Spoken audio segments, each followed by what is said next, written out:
Welcome back to another episode of Probie to Pro. Today we are going to discuss jump seating and commuter rules. Many of you will have to commute temporarily until you're senior enough to hold your domicile of choice, and some of you will unfortunately commute for most or all of your career for various reasons. So let's talk about the rules you'll need to know and the resources you'll want to use. Here we go. So let's say I'm commuting from Salt Lake City to Midway.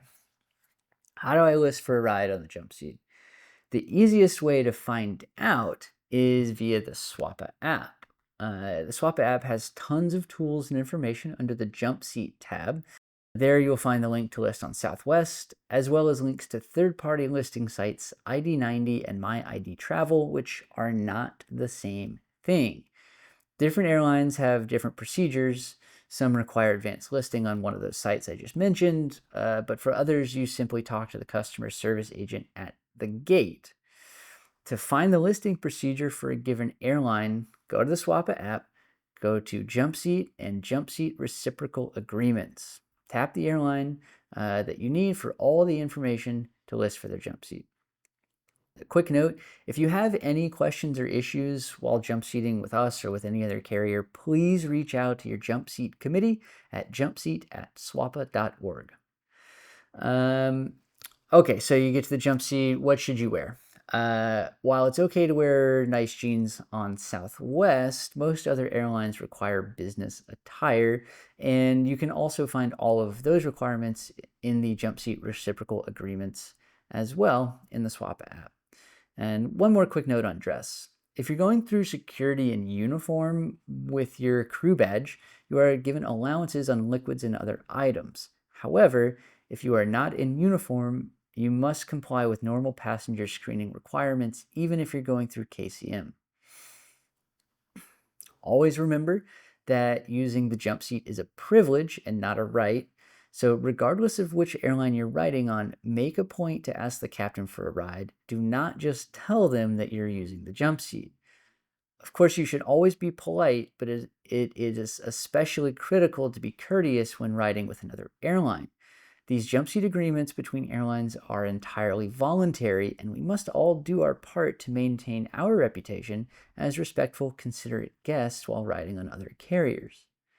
When you board, be ready to show your license and medical, and remember that you are considered part of the crew and cannot drink alcohol, even if you have a seat in the back. Okay, that's it for jump seating. Let's talk about commuter rules. Commuter rules live in the CBA Section 12 Hotel. For starters, it's entirely your responsibility to report on time, regardless of your commuter status. However, given the occasionally unpredictable nature of airline travel, we do have some protections in place for commuters in the inevitable event of flight delays and cancellations. Basically, if you're commuting on another carrier, you must attempt 2 flights that block in prior to report time. If you're riding on Southwest, you must attempt 1 flight that blocks in at least 1 hour prior to report.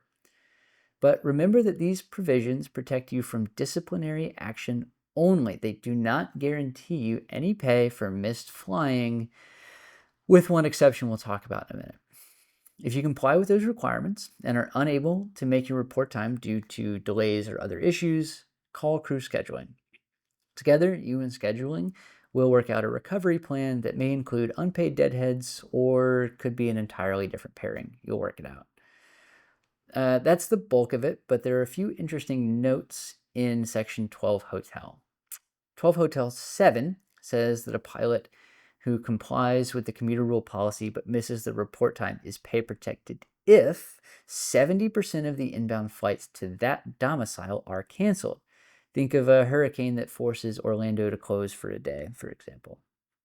The CBA also has some protections for commuters who are reassigned and miss their flight home. In that case, CBA Section 12 Hotel 8 states the company will reimburse you for hotel and provide must-ride travel home. 12 Hotel 10 provides commuter protection to those of us who drive to domicile as well. So in essence, all of us are considered commuters under Contract 2020.